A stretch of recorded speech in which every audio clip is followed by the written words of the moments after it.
Hi everyone, welcome back to another video from Tutorialify. In this video, I'm going to show you how to create a landscape design in Canva. To landscape in Canva, first of all, open the Canva application on your mobile device and make sure to log into your account as well. Once you're signed into your Canva account, go to the templates button at the bottom of the screen.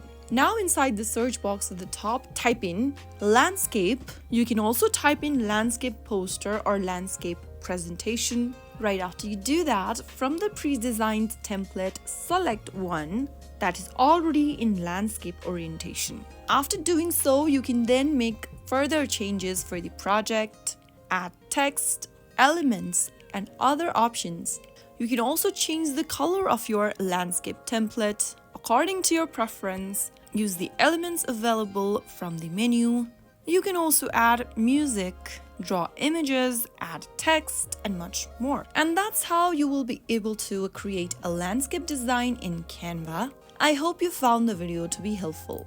If you did, make sure to give us a thumbs up and subscribe to Tutorialify for more Canva tips and tricks. I will be back again in the next episode. Thank you for watching.